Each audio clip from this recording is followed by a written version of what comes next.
রাসূলুল্লাহ সাল্লাল্লাহু আলাইহি ওয়াসাল্লাম শত্রুর আমানতের হেফাজতের ব্যাপারে কতটা গুরুত্ব দিয়েছেন। যেই কাফেরেরা নবীজিকে হত্যা করার জন্য ঘর ঘিরে রাখছে, নবীজি মদিনার উদ্দেশ্যে রওনা হবেন, ওই সময় আমার আপনার নবীর কাছে কাফেরদের রাখা আমানতের বস্তু ছিল। নবীজি ততক্ষণ পর্যন্ত সফর শুরু করেন নাই যতক্ষণ না কাফেরদের সম্পদ যথাযথভাবে তাদের কাছে পৌঁছিয়ে দেওয়ার ব্যবস্থা না করতে পেরেছেন। হযরত আলী রাদিয়াল্লাহু তাআলা আনহুকে আমানতের বস্তুগুলো সবার কাছে পৌঁছিয়ে দেওয়ার দায়িত্ব দিলেন। এরপরে নবীজি সাল্লাল্লাহু আলাইহি ওয়াসাল্লাম মদিনার উদ্দেশ্যে রওনা হলেন। তার মানে যাদের কারণে মক্কা ত্যাগ করে মদিনায় যাওয়া লাগতেছে, তাদের সম্পদ নবীজি তাদের কাছে ফিরিয়ে দেওয়ার ব্যবস্থা করেছেন। এরপরে নবীজি সফর শুরু করছেন। আমরা হইলে কি কইতাম, ও গোজালায় এলাকা ছাড়তে হবে, ওদের সম্পদ ফেরত দেওয়া কি? কয় আমি নিজে মুফতি হয়ে ফতোয়া দিলাম, এটা খেয়ে ফেলানো জায়েজ, গাঠটি গুট্টি নিয়ে চলে যা। অথচ শত্রু যারা হত্যা করার জন্য ঘরের বাহিরে খোলা তরবারি নিয়ে প্রস্তুত, এদের সম্পদও আগে তাদের কাছে ফিরিয়ে দেওয়ার ব্যবস্থা নবীজি করেছেন। আমরা এমন আমানতদার নবীর উম্মত, কিন্তু আমাদের আমানতদারিতার অবস্থা বড় খারাপ, ঠিক কিনা? এজন্য কথার মধ্যে আমানতদারিতা অর্জন করতে হবে। 3 নাম্বার, দায়িত্ব আমানত। দায়িত্ব আমানত, যে কোনো দায়িত্ব আমানত, হোক সরকারি হোক বেসরকারি হোক, বড় বা ছোট, যে কোনো দায়িত্ব আমানত। এখন তো এমন এক জামানা, মানুষ দায়িত্ব নেওয়ার জন্য প্রতিযোগিতা করে, দায়িত্ব নেওয়ার প্রতিযোগিতা করে। কিন্তু এক জামানা ছিল মানুষকে জোর করে দায়িত্ব দেওয়া যাইত না। এখন মানুষ দায়িত্ব নেওয়ার প্রতিযোগিতা করে। এমনি আমি কয়েক বছর আগের একটা কথা বলতেছি। একটা সময় দলীয় মার্কায় ইউনিয়ন পরিষদ নির্বাচন হয়েছে না? দলীয় মার্কায় হয়েছে। নির্দিষ্ট দলের মার্কায় যখন হয়েছে, তখন সবাই চায় যে ওই দলের নির্দিষ্ট মার্কা নিতে পারলে জয় কে ঠেকায়। কথা বুঝেন নাই? একটা মার্কা যদি পাওয়া যাইত, ওর জয় ঠেকানো আর অসুবিধা নাই, দিনের ভোট রাইতে হয়ে যায়।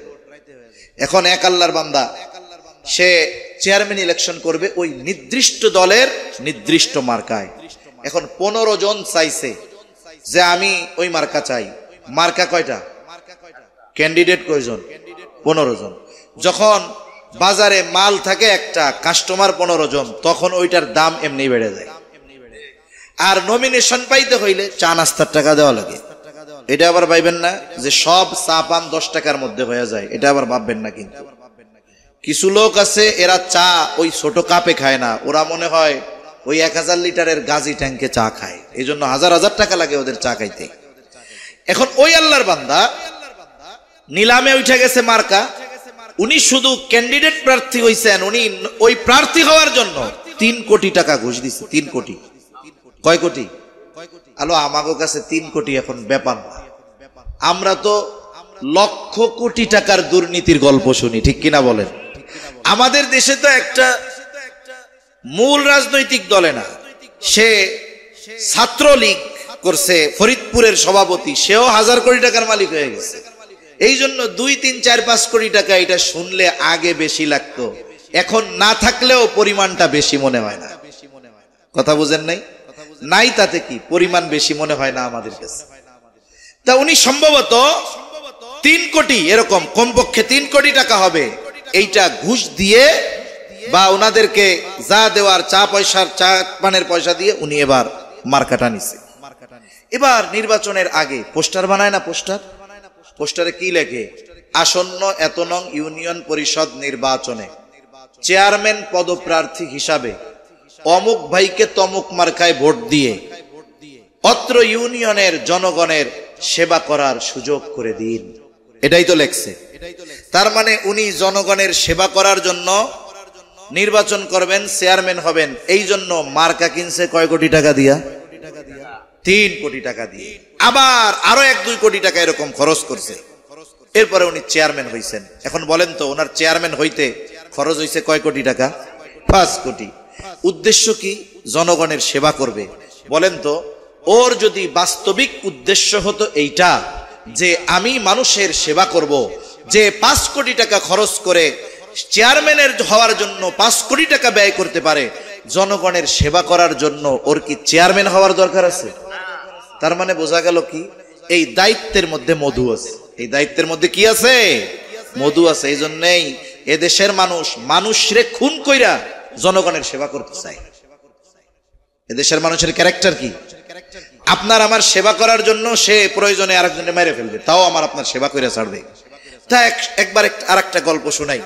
আপনার ইংল্যান্ডের একজন প্রধানমন্ত্রী ছিল করোনাকালীন সময়, ওনার নাম কি ক্যামেরন জানি, প্রধানমন্ত্রী। উনি হঠাৎ করে বললেন আমি প্রধানমন্ত্রিত্ব ছেড়ে দিব। এদেশের মানুষ হাজার হাজার মানুষকে মেরা ফেলে, এরপরেও প্রধানমন্ত্রিত্ব ছাড়তে চায় না, আর উনি স্বেচ্ছায় ছেড়ে দিবে। তা উনি বললেন আমি তো ব্যবসায়ী মানুষ, আমাকে আপনারা এই প্রধানমন্ত্রিত্বের কারণে যে অনারিয়াম দেন, যেই ভাতা দেন, এটা দিয়ে আমার সংসার চলে না, এজন্য আমি প্রধানমন্ত্রিত্ব ছেড়ে দিব। তা ওই সময় আমার বাস্তবিক এই কথাটা মনে আসছে যে তোমার কপালটা পোড়া মিয়া, তুমি কেন ইংল্যান্ডে জন্ম নিয়েছ? তুমি একটু কষ্ট করে বাংলাদেশে এসে নাগরিকত্ব নাও, কোনো মতে মেম্বার হও, এমপি হওয়া লাগবে না, কোনো মতে মেম্বার হও। আর যদি ক্ষমতাসীন যারা আছে তাকে একটু তেল মালিশ করতে পারো, 5 বছর মেম্বার থেকে তুমি ঢাকা শহরে 5টা বাড়ি করে ফেলতে পারবা। ঠিক কিনা বলেন? এরকম পরিণতিই তো হয়েছে অতীতে। দায়িত্বকে এরা গনিমত মনে করেছে, আমানত মনে করে নাই। অথচ ইমাম আজম আবু হানিফা রাহমাতুল্লাহি আলাইহি তখন খলিফা মনসুর ইমাম আবু হানিফাকে বলতেছে, ইমাম, প্রধান বিচারকের পদ খালি, আপনাকে প্রধান বিচারক হিসাবে নিয়োগ দেওয়া হলো। সবার সামনে যখন তিনি এই নিয়োগ দিয়ে দিলেন, ইমাম আবু হানিফার সাথে সাথে প্রস্তাব ফিরাইয়া দিয়া বলেন, না, এই দায়িত্ব নেওয়ার মতো অবস্থা আমার নাই, আমি এই দায়িত্ব নিতে পারবো না। সবার সামনে খলিফা প্রস্তাব দিয়েছে, মুখের উপরে ইমাম আবু হানিফা প্রস্তাব ফিরাইয়া দিছে। খলিফা মনসুর হাতে চাবুক দিয়া ইমাম আবু হানিফার গায়ে আঘাত করেছে। খলিফা মনসুর যখন রাজপ্রাসাদে ফিরে গেলেন, খলিফা মনসুরের চাচা বলে, মনসুর, কাজটা ভালো করো নাই, ইমাম আবু হানিফার গায়ে চাবুক দিয়ে আঘাত করেছো, কাজটা ভালো করো নাই, তার কাছে মাফ চাও। মানুষ যখন রাগান্বিত অবস্থায় থাকে অনেক কিছু করে ফেলে, কিন্তু যখন রাগ চলে যায় তখন ওই রাগান্বিত অবস্থায় সে যে কাজ করেছে তার জন্য সে লজ্জিত হয়। খলিফা মনসুরের রাগ চলে গেছে, কিন্তু ক্ষমা চাইতে লজ্জা লাগতেছে, কাজটা কি করছে। উনি ওনার সবচাইতে বিশ্বস্ত মানুষটাকে পাঠায় দিলেন ইমাম আবু হানিফার কাছে। যাওয়ার সময় হাতের মধ্যে 1 থলে স্বর্ণ মুদ্রা দিয়েছে, স্বর্ণ মুদ্রা। বলে, তুমি ইমাম আবু হানিফার কাছে গিয়া বলবা খলিফা তার আচরণের কারণে লজ্জিত, ক্ষমা চাইছে, মাফ করে দেন। যদি সে মাফ করে তাহলে আমার পক্ষ থেকে এই 1 থলে স্বর্ণ মুদ্রা তাকে হাদিয়া দিয়া দিবা, আর বলবা আপনি যদি খলিফার দেওয়া এই হাদিয়া গ্রহণ করেন তাইলে খলিফা সুনিশ্চিত হবে যে আপনি তাকে মাফ করেছেন। লোকটা চলে গেছে, ইমাম আবু হানিফার কাছে বলছে, ইমাম আবু হানিফা সাথে সাথে বলছে, মাফ করে দিলাম। আপনি যে মাফ করছেন, খলিফার কাছে তো প্রমাণ লাগবে, এই জন্য এই যে স্বর্ণ মুদ্রা হাদিয়া দিছে এটা আপনি রাখেন, আপনারে হাদিয়া দিছে। ইমাম আবু হানিফা বলেন, না, এটা লাগবে না।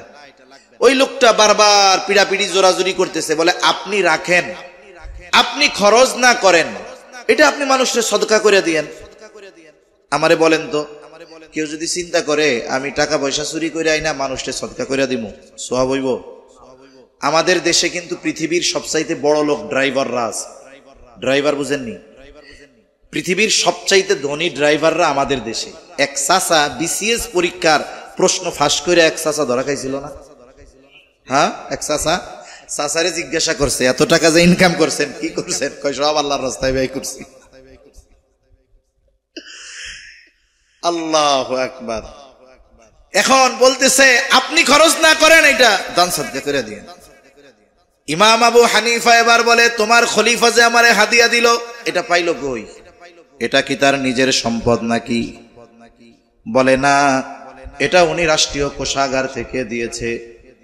আপনারা বুঝে থাকলে একটু জবাব দেন তো, বাংলাদেশের যেই রাষ্ট্রীয় সম্পদ এটার মালিক ডক্টর ইউনূস নাকি এই দেশের জনগণ।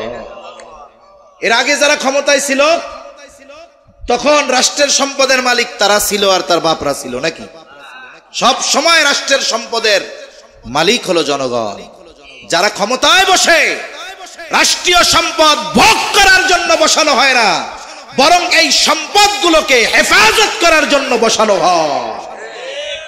এজন্য তাদেরকে প্রতি মাসে একটা সম্মানী দেওয়া হয়, ভাতা দেওয়া হয়, রাষ্ট্রের স্বার্থে তাদেরকে ভালো গাড়ি দেওয়া হয় যাতে দ্রুততার সাথে কাজগুলো করতে পারে।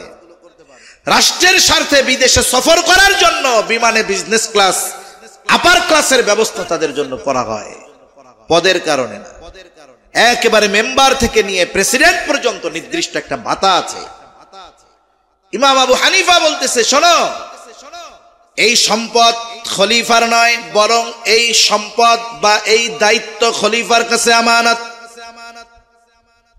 এই দায়িত্ব পালনে তার জন্য যেই সম্মানী দেওয়া হয়েছে, বলে তার বাইরে একটা টাকা গ্রহণ করা তার জন্য সুযোগ নাই।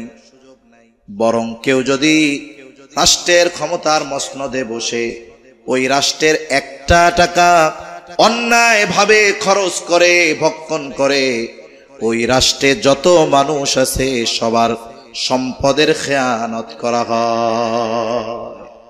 কারণ যে কোনো সম্পদ যখন একত্রে থাকে, ওই সম্পদের মধ্যে যত শরিক আছে তাদের সবার হক থাকে। মনে করেন 1 শতক জমি, এইখানে হক আছে 10 জনের।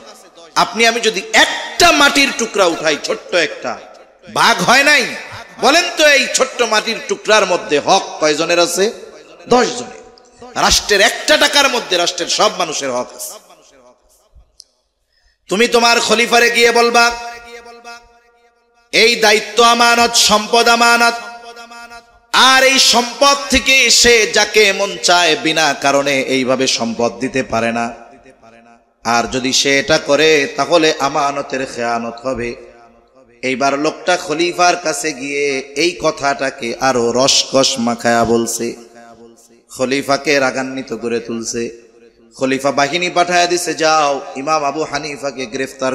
কত বড় সাহস, আমাকে খেয়ানতকারী বলে। জেলখানার মধ্যে আটকানো হলো। ইমাম আবু হানিফাকে প্রতিদিন চাবুক দিয়ে আঘাত করা হতো আর বলা হতো, তুমি যদি প্রধান বিচারকের দায়িত্ব গ্রহণ করো তোমাকে ছেড়ে দেওয়া হবে। ঐতিহাসিকদের থেকে 2টা মত পাওয়া যায়। যখন তিনি খলিফার এই কথা মেনে নেন নাই, খাবারের সাথে বিষ প্রয়োগ করে ইমাম আবু হানিফাকে হত্যা করা হয়। আর এক বর্ণনা আসছে, ইমাম আবু হানিফা যখন প্রচন্ড অসুস্থ, ওনাকে গৃহবন্দী করে ফেলা হলো। ওই অবস্থাতেই একটা সময় তিনি দুনিয়া থেকে বিদায় নেন। ওনার শাগরেদরা জিজ্ঞাসা করে, ওস্তাদ, যেই দায়িত্ব গ্রহণের জন্য আপনার উপরে এত জুলুম, এত অত্যাচার, ওই দায়িত্ব গ্রহণ করার সব যোগ্যতা আল্লাহ তাআলা আপনাকে দিয়েছেন, কিন্তু জুলুম সহ্য করলেন, তবুও কেন এই দায়িত্ব গ্রহণ করলেন না? আপনি তো অযোগ্য না। এদেশে অযোগ্য লোক টাকা দিয়ে দায়িত্ব গ্রহণ করতেছে, করে না? এরকম করে। আপনি তো যোগ্য লোক, কেন করলেন না? আবু দাউদে একটা হাদিস আছে, নবীজি সাল্লাল্লাহু আলাইহি ওয়াসাল্লাম বলেন, যখন তোমাদের কাউকে কোনো সরকারি দায়িত্ব দেওয়া হয়, রাষ্ট্রীয় দায়িত্ব দেওয়া হয়, কেউ যদি ওই দায়িত্বের সুচ পরিমাণ খেয়ানত করে, একটা সুচ দাম কত? কয় 1 টাকা। বলে কেউ যদি সুচ পরিমাণ ওই দায়িত্বের খেয়ানত করে, কিয়ামতের দিন ওই ব্যক্তি খেয়ানতের বোঝা নিয়ে আল্লাহর সামনে হাজির হবে। ইমাম আবু হানিফা বলেন, যেই দায়িত্ব আমি নেই নাই, কিয়ামতের দিন আল্লাহ তাআলা ওই দায়িত্বের ব্যাপারে আমাকে জিজ্ঞাসা করবে না, কিন্তু দায়িত্ব নেবার পর আমার দ্বারা অথবা আমার অধীনস্থদের দ্বারা যদি এই দায়িত্বের কোনো খেয়ানত হয়, কিয়ামতের দিন আমাকে আল্লাহ তাআলার সামনে জবাবদিহিতার কাঠগড়ায় দাঁড়ানো লাগবে। এই দায়িত্বকে যদি এই দুনিয়ার মানুষ বাস্তবিক অর্থে আমানত মনে করত, তাহলে ক্ষমতার জন্য এত খুনাখুনি, রক্তারক্তি আমাদের দেখা লাগতো না। এজন্য দায়িত্ব আমানত, হোক সেটা সরকারি দায়িত্ব, হোক সেটা বেসরকারি দায়িত্ব, সর্ব অবস্থায় আমার আপনার উপরে যদি কোনো ছোট দায়িত্ব আসে ওটাকে আমরা আমানত হিসাবে গ্রহণ করব, বলেন ইনশাআল্লাহ।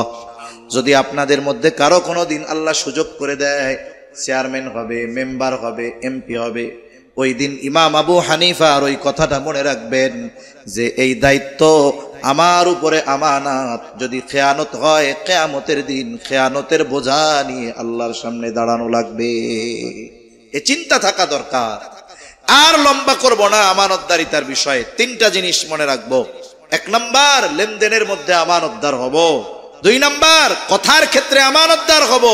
3 নাম্বার, যে কোনো দায়িত্ব যদি আমার উপরে আসে দায়িত্বের ক্ষেত্রে আমানতদার হব, বলেন ইনশাআল্লাহ। আল্লাহ তাআলা ওয়াজ জানি কয়টা বিষয়ের করছিলেন?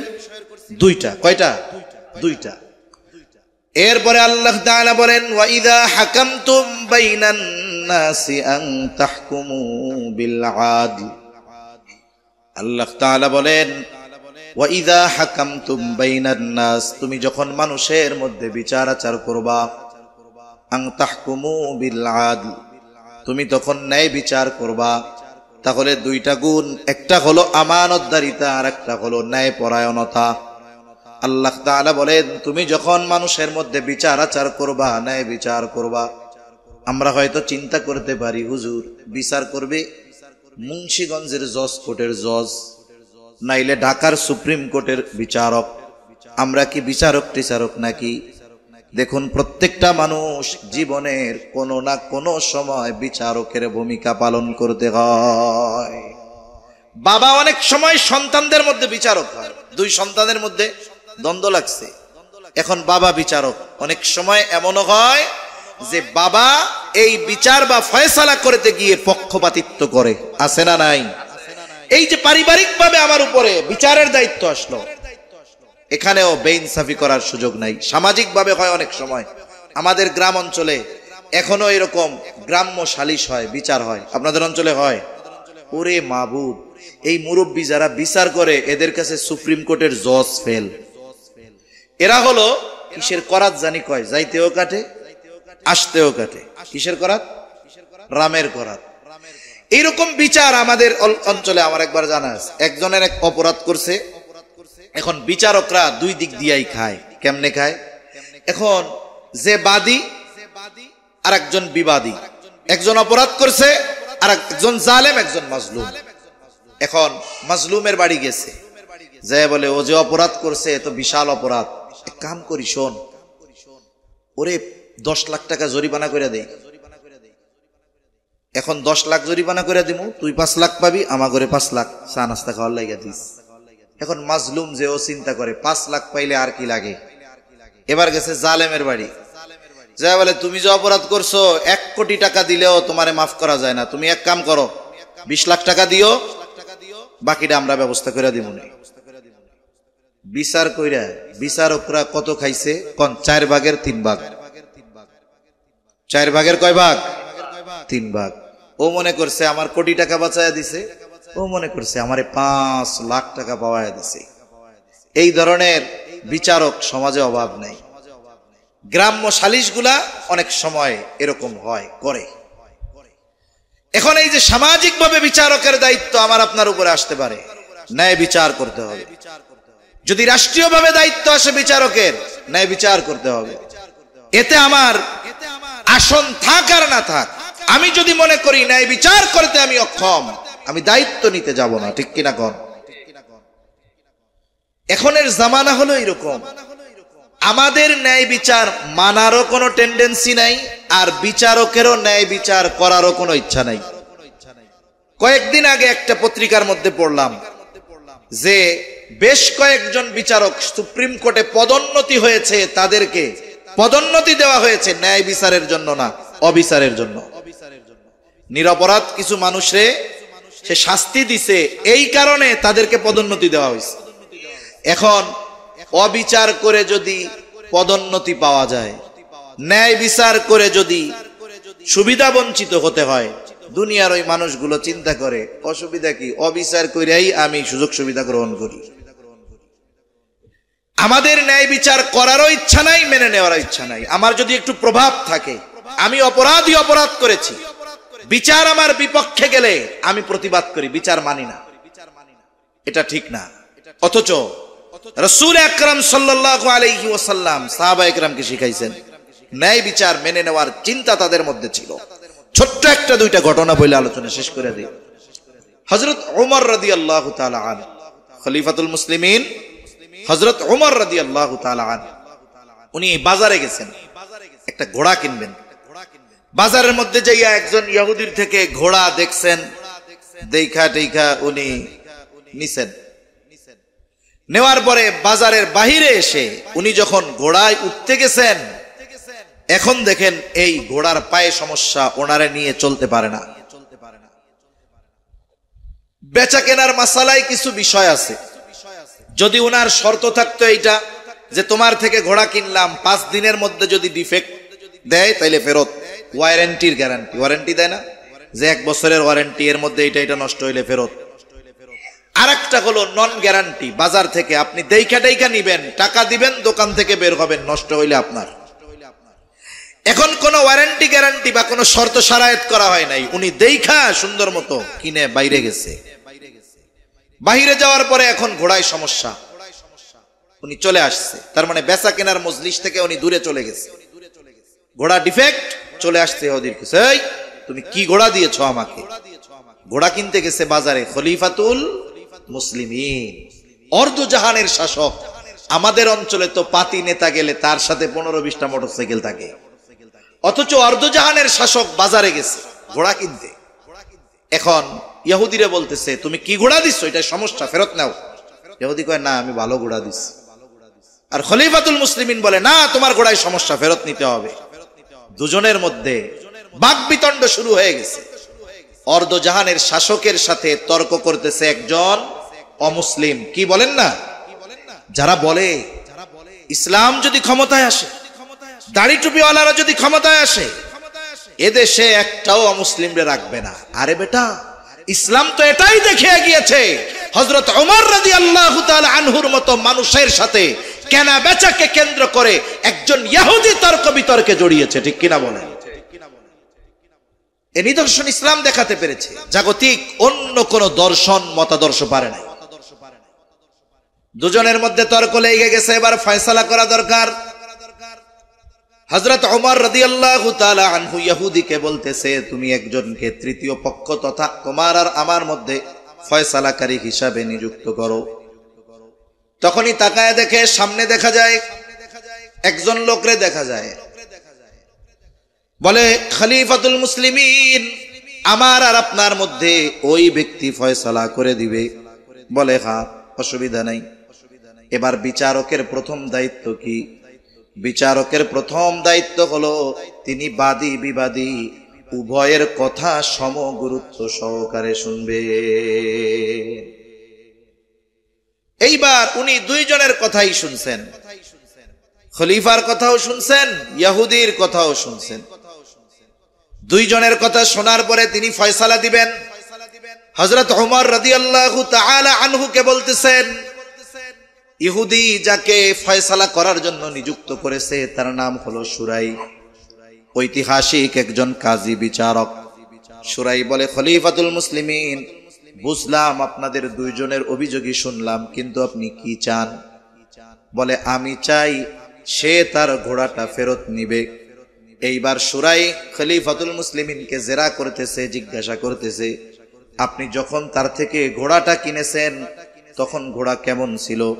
বলে, আমি দেখে শুনে সুন্দরভাবে দেখছি ঘোড়ার কোনো সমস্যা ছিল না। এখন আপনি ঘোড়ার সমস্যা পাইলেন কোথায়? কয়, বাজারের বাইরে গিয়া। এখন কি চান? বলে, আমি ঘোড়াটা ফেরত দিতে চাই।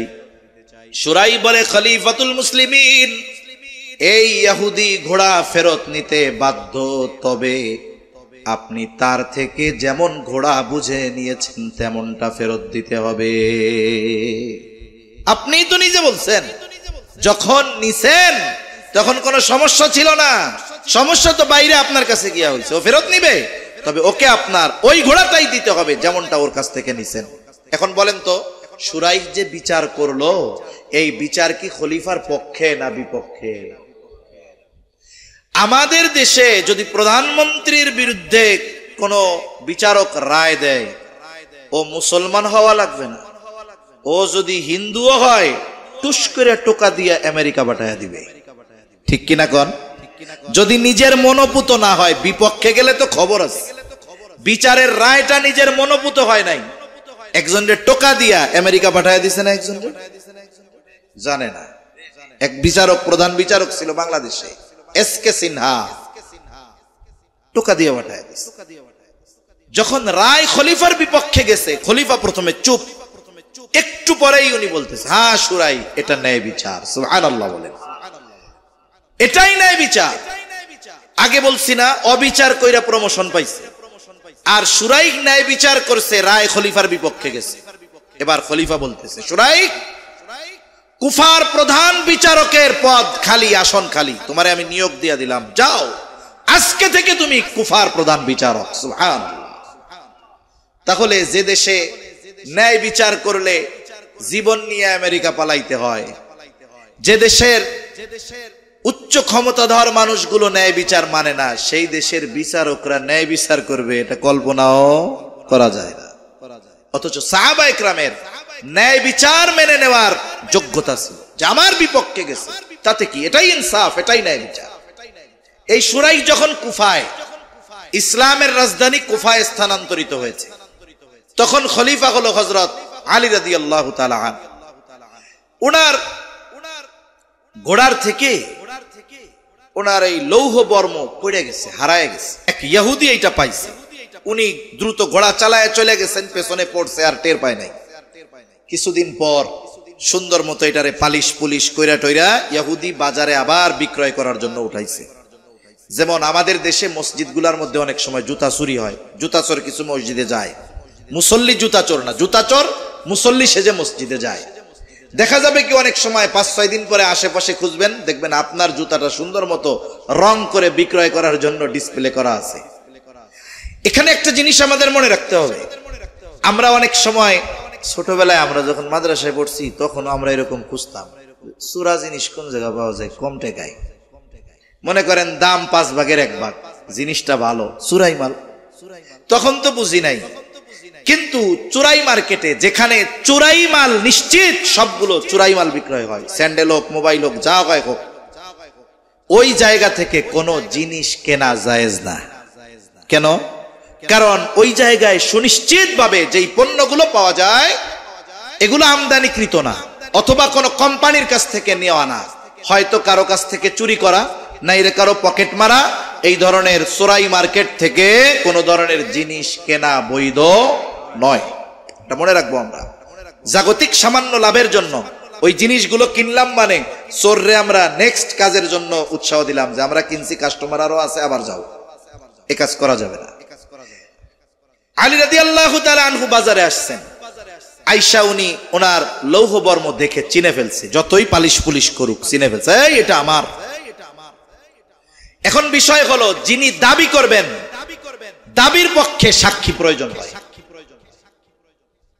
ইহুদি বলে আমার, খলিফা বলে আমার, চলেন বিচারকের কাছে।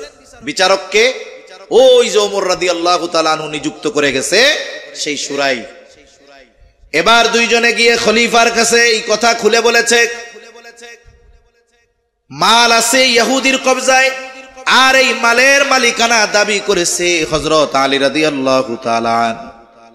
এখন যেহেতু মাল ওনার কবজায় নাই, উনি দাবিদার, ওনার কমপক্ষে 2 জন সাক্ষী দরকার। খলিফা কি মিথ্যা কথা বলতে পারে নাকি?